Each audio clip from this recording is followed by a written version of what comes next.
आप मुझे बताइएगा, आप सब एक परिवार में रहते हैं, एक परिवार में 5 लोग, 7 लोग, 8 लोग रहते हैं, ठीक है ना।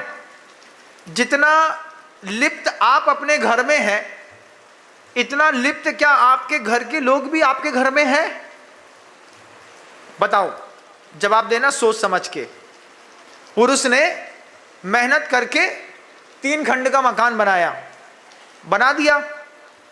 पत्नी क्या बोलती रही, काय को इतना बड़ा बना रहे, क्या जरूरत है? पत्नी ने ऐसा बोला। पति ने कहा मुंह बंद रखो, बना लेने दो। बना लिया, बहुत अच्छा। अब पति का भाव जितना उस मकान से चिपका है, क्या पत्नी का भी उस मकान से उतना ही भाव चिपका है? नहीं चिपका महाराज। मान लो पति और पत्नी का दोनों का मकान से भाव चिपका है, क्या पुत्र का भाव भी मकान से उतना ही चिपका है, उतना ही लिप्त है? पुत्र को मकान में रुकता नहीं महाराज, वो तो उसको तो बस बुलेट चाहिए। उसकी चिपकन कहां पर है? एक बुलेट दे दो, एक मोबाइल दे दो, हमको जेब में पैसा दे दो, बस हम चले घूमने। क्यों? इसमें आचार्य कहते हैं, उस बात को, वस्तु तत्व को आप भी समझिएगा गंभीरता से। आप जिनके लिए संयोजना बना रहे हैं, आप जितनी व्यवस्था बना रहे हैं किसी भी चीज में लिप्त होकर के, अगर आपके परिवार के सारे लोग उसमें उसी तरीके से लिप्त नहीं है तो फिर आपकी संयोजना व्यर्थ हो जाएगी। पति जितनी मेहनत करके किराना दुकान में पैसा कमाता है, पत्नी को खर्चा करते वक्त क्या उतना दर्द होता है जितना पति को होता है? बताओ मुझे। एक बैग बेचा, 50 रुपए बचे, 80 रुपए बचे, 100 रुपए बचे। दिन भर में 50 बैग बेचे, 50 बैग बेच करके 3000 रुपए कमाया। पत्नी शाम को 7500 रुपए की एक साड़ी ले आई और पति से कहती है सुनो इनको 7500 दे देना। पति बोलता काय के? बोले काय के नहीं, हमें रखबे के। अब चुपचाप 7500 गिन दिया। जितनी मेहनत पति को धन कमाने में लगी, क्या पत्नी को खर्चा करने में लगी? बोलो, नहीं लगी। इसका मतलब पति जितना लिप्त है धन में, इतना लिप्त पत्नी नहीं है। और मान लो पति और पत्नी दोनों लिप्त हैं तो बच्चे नहीं हैं। आपने पैसा कमा करके बैंक में रखा, एटीएम निकाल करके बच्चे को व्यवस्था बना करके दी, बच्चे ने मोबाइल से बैठे बैठे रमी खेली, 25 लाख हार गया। हार गया कि नहीं? हार गया महाराज। आप जितना धन में लिप्त हैं, क्या इतना लिप्त आपका पुत्र भी है? नहीं है महाराज। इसने तो जुआ में 1 करोड़ रुपए बर्बाद कर दिया। ओहो, तुमने 1 करोड़ रुपए कितनी मेहनत में कमाया? महाराज सन 70 में जमीन खरीदी थी 3200 रुपए की, 90 में उसका रेनोवेशन कराया तो 90,000 लगे। आज 3 करोड़ की जमीन है। 70 से लेकर के आज तक सेकते चले आए। और बच्चे के दिमाग, जो बच्चा कल पैदा हुआ, 2010 का पैदा हुआ बच्चा, 2026 में 1 करोड़ का जुआ खेल गया। क्योंकि सबकी लिप्तता एक जैसी नहीं है। परिवार में देखिए, इस बात को गंभीरता से समझिएगा। इस बात को आप लोग, कि आपके परिवार में जितना आकर्षण आपको जिस वस्तु से है, आप उतना आकर्षण दूसरे को भी पैदा करिए, तब जाकर के वह वस्तु आपके घर में थोड़ी लंबे समय तक सुरक्षित रहेगी। नहीं तो आप निकले और आपके साथ साथ वो वस्तु भी बाहर निकली।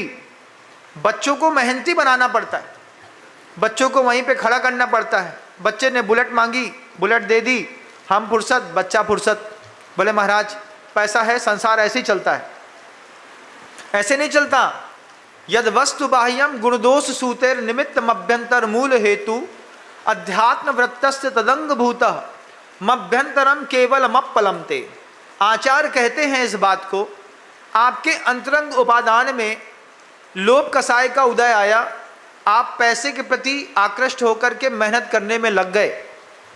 लेकिन अगर आपके बच्चे के अंतरंग उपादान में मान कसाय का उदय है, तो बच्चा उस मान कसाय की पूर्ति करने के लिए आपका पूरा धन बर्बाद कर देगा, पूरा का पूरा धन बर्बाद कर देगा।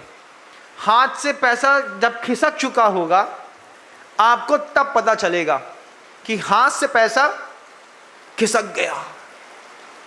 आप मुझे उदाहरणों के माध्यम से समझाने की कोशिशें हमेशा आचार्यों ने की हैं। आप देखिएगा कि आपके परिवार में 5 सदस्य में 8 सदस्य में कितने लोगों की कसाई के स्थान एक जैसे चल रहे हैं। महाराज सभी लोभी हो जाएंगे तो सब दुकान में बैठे मिलेंगे, सभी मानी हो जाएंगे तो विदेश में बैठे मिलेंगे, सभी क्रोधी हो जाएंगे तो जेल में बैठे मिलेंगे, सभी मायाचारी हो जाएंगे तो मायाचारी करने वाला नरक गति तिर्यंश में जाकर के बैठा मिलेगा। इसलिए महाराज हम लोग अलग अलग प्रकृति के लोग एक साथ रहते हैं। किसी को क्रोध का उदय, किसी में मान का उदय, किसी में माया का, किसी में लोभ का। इस 4 कसाय के उदय में घर में कभी भी पैसा दिखाई नहीं देता। क्यों? हमारी लोभ कसाय का उदय है, हम पैसा कमाने में लगे। लड़के को मान कसाय के उदय में लड़के ने 5,000 का जीन्स, 10,000 की शर्ट, 2 लाख की गाड़ी, एक ब्रासलेट 4 लाख रुपए का, उसके बाद एक गॉगल 5,000 रुपए का, वो मान कसाई की पूर्ति कर रहा है। आप लोभ कसाई की पूर्ति कर रहे हैं। रह रहे एक ही घर में, एक हाथ से पैसा आ रहा है, एक तरफ से जा रहा है। स्त्री मध्यस्थ है। वो कहती है पति भी हमारा, पुत्र भी हमारा। ना हम पति छोड़ सकते, ना पुत्र छोड़ सकते। तो पत्नियां, स्त्री जो है वो पति का पैसा उठा करके पुत्र को देने में ज़्यादा संकोच नहीं करते। ले लो। अब उसी में बेटी को देख लीजिएगा। बेटी के साथ दुनिया की हमेशा वह बात रही है, वो रिद्धि के जैसे होती है। जिस घर में पैदा होती है उस घर को कभी अपना नहीं मानती।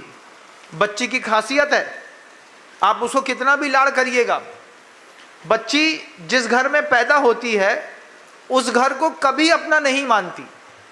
वो पहले बचपन से उसके दिमाग में रहता है मेरे माता पिता तो हैं लेकिन ये मेरा घर नहीं है, मुझे अपने घर जाना है। वो पराए घर को अपना मानती है तो उसकी कसाई स्थान कुछ अलग होते हैं। वो वहाँ से शादी होने के बाद जो बच्चियाँ थोड़ी सी दिमाग वाली होती हैं वो मम्मी से सोना खींचती रहती हैं। जितनी बार अपने मायके जाएंगी, हमें भी तो कछु दो तो तुम्हें अंगूठी से क्या हो रहा हो, हमारे जीवन में इतना बड़ो जीवन है।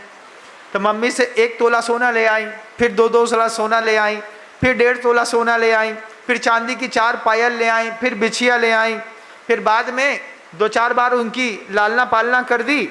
अंत में समझ में आया कि अभी मम्मी के पास ये बड़ा मकान बहुत है, माँ इमें भी हमारा हिस्सा है। हाँ बेटा तुम्हें भी मिल है।